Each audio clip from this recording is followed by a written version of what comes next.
Pero ito naman, for our first discussion, pag-usapan naman natin itong magaganap na Hito o Pantanan Festival sa may Los Amigos, Davao. At para pag-usapan yan, makakasama po natin si Barangay Captain Angelico Santadero Jr.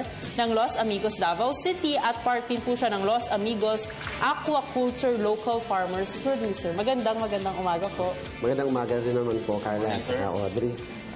Kay Angelino at saka kay Dayan. Mayong buntag. Mayong buntag sa tanan. Mayong buntag.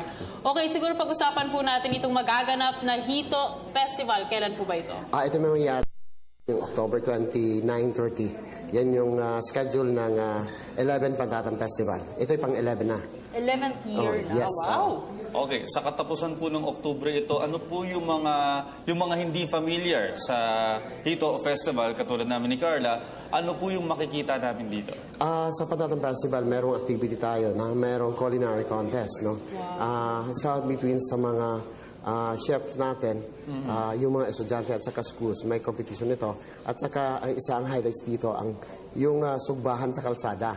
Yung ihawan sa daan, no?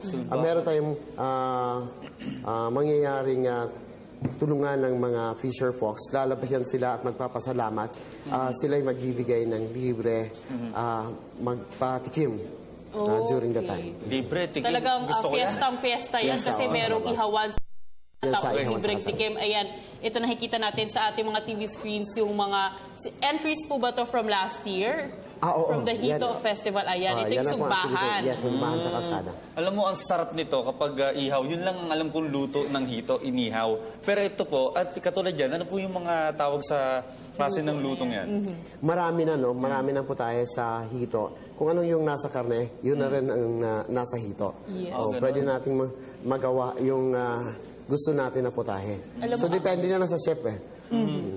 Alam mo, Audrey at saka Captain, no, hindi ko makakalimutan yung Hito yan kasi naalala ko nung college ako, exam namin yan yung huhulihin mo siya tapos papatayin mo siya ng natural. Di ba iba pinupukpok? Ako kaya kong patayin niya ng yung from the Kala ko kinagat mo eh. Hindi naman. Hindi. Okay. Meron po bang ganong contest? Meron. Actually, Kasi it's fun. Grabe. Nagtitilian kami pag huhulihin namin yung Hito. Oo, meron din contest sa palakihan, pahabaan, pabigatan. Yung ganon, contest din sa paghuli. Kung sinong may pinakamaraming mahuli, siya yung mananalo. At siya yung take out niya, yung mahuhuli niya. Napakahirap hulihin yan dahil andulas eh. Oo. Yes. Madulas at saka malikot. Di ba? Pero ito po yung katanungan ko, no? Dito po sa Davao, ito po ba yung pangunahin na pinagkukuhanan din ng hanap buhay ng mga Davaoenyo? Yung pagkukulture po o pangangalaga ng mga hito? Actually po, sa Davao City, isa lang ito. No? Marami kasi ang kabuhayan sa Davao City. Sa aming barangay, yun ang majority. Kasi the Pantanan Place of Davao is in Barangay Los Amigos. So, yun ang sentro. Pero meron na tayo maraming production sa ibang barangay naman.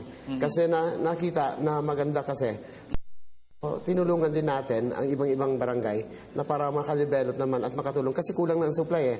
Kasi marami nang talagang nakagusto. Okay. Masarap kasi tapos may omega-3 pa, no? May alaga sa puso pa sa. Yes, it's very healthy. So, bakit po nagkukulang ng supply? Ito po ba ibinibenta nyo na rin sa mga karating bayan? Nag-supply na tayo dito sa Manila, meron Cebu, Iloilo, at saka yung iba naman yung process na meron na nag-start na tayo ng palabas, no? Meron na tayong sardinas eh. Nag-start na tayo, bottled siya. Bottled, okay. Bottled. Okay, so marami po, ibig sabihin, ngayon yung Los Amigos, known sila for Hito. It's just like sa Pangasinan, bangus naman, di ba? So marami ding mga fish farms po. Ay, marami ho, marami. Okay, may na-research po ako sa isang bansa, no? Katabing bansa natin, yung Indonesia. Meron silang ginagawang rice fish. Ito po ba'y ginagawa rin sa inyo? Sa katotohanan ho, pag simula pa lang natin, ito yung start sa strategy natin. Kasi ito, mas maganda ito kasi organic eh. Yung organic ay nakakatulong talaga sa atin, sa environment at saka sa health ng tao. Sa kaalam po ng ating mga boss, yung rice fish culture po, ito yung mga sakahan kung saan napapaligiran ng tubig. Okay. Yung tubig na yun, may mga isda. Yung dumi ng isda, yun ang fertilizer nung mga tanim. Ngayon, yung mga peste naman, ang kakainin naman ng mga isda. So, may ani ka na ng mga pananim, meron ka pang ani sa mga isda. Tama. Healthy Kasali pa na yung rin ang isda. gulay. No?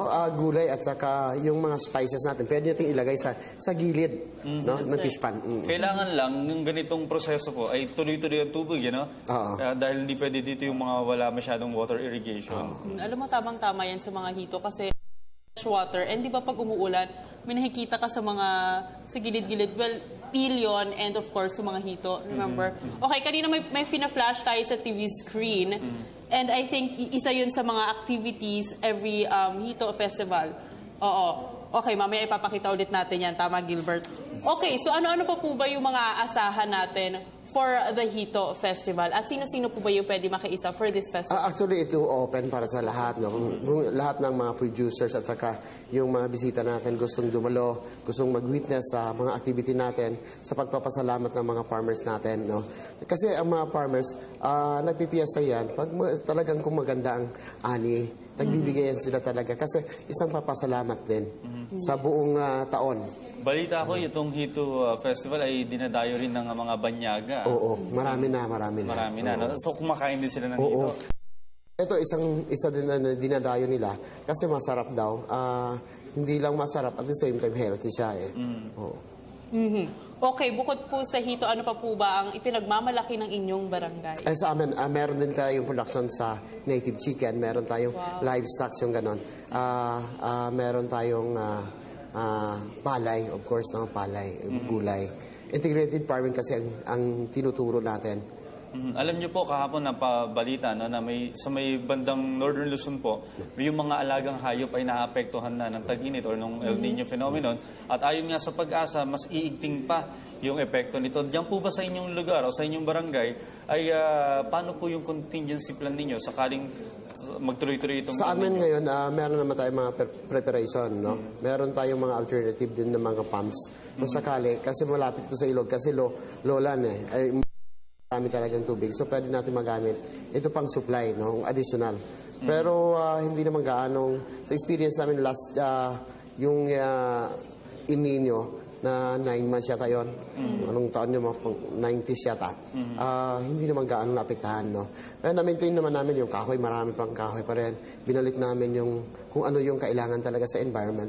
Binalik talaga namin. Isang programa din namin na talagang kailangan, requirement ng isang estudyante, bago ka makagraduate, pakatanim ka ng at least man lang 10 puno na mabuhay mo. Ay, ang ganda niyan, ha? Napakagandang proyekto. Tapos hindi ka basta-basta na puputol ng kahoy. Ayan, I think everyone is really preparing for sa El Nino phenomenon. Misalo nga padating na Oktubre kung saan sabi nga nila dito magsisimula ang El Nino. Of course, ang Los Amigos ay asa Davao. Bukod po sa Hito Festival, ano pa po ba ang makikita sa Davao? Ay, marami. Marami hong resort ng mga natural resources pong andun po sa Davao. May durian tayo, may durian, no? Maraming mangustin, suha. Marami tayo sa Davao. Pag magbisita kayo, punta kayo sa Davao, ikot-ikot kayo, punta kayo sa Philippine Eagle. Yes, invite us sa festival. Kung pupunta kayo sa Philippine Eagle, pwede kayo makadaan sa Los Amigos, andun na yung hito. So sabay-sabay na rin, pupunta kayo sa mga waling-waling, no? Sa mga flower farms din natin sa Davao. Alam mo, so, kung sino yung makapunta doon, bisita kayo sa hituan. Alam mo, Captain, dahil sa mga sinabi mo na dapat abangan dyan sa may Davao, no? Lalo na itong Hito Festival, parang naiinganyo kami dito sa Good Morning Boss na pumunta at magbubumisita. Ay, inimbita ko rin kayo. At yung isa po namin kasamahan dito from Davao, si Aljo. Yes, of course. So, kilala natin yan, taga Davao kasi. Alright, siguro po invite our viewers sa nalalapit na Hito Festival. So, inimita natin ang lahat ng sa Pantatang Festival, lalo-lalo na taga Davao, no? Taga Davao, mag-fiesta ta, no? Sa Pantatang Festival. Gusto na akong pasalamatan po, no? Si Mayor Duterte. Of course, naakanunay ang iyang suporta sa mga farmers good, no? Sa katawan sa Davao City para pagpalambo sa ekonomiya o peace and order sa Davao. O ang atong presidente sa Los Amigos Aquaculture Producer Organization, si Rebecca Limbaga, at lahat ng membro at mga opisyales. Okay, maraming salamat po sa lahat ng impormasyon. Sana ba maging successful ulit itong Hito Festival. Nakapanayin po natin si Barangay Captain at ang fish breeder na si Mr. Angelico Santander Jr. Diyan lamang po kayo dahil magbabalik pa ang Good Morning Boss.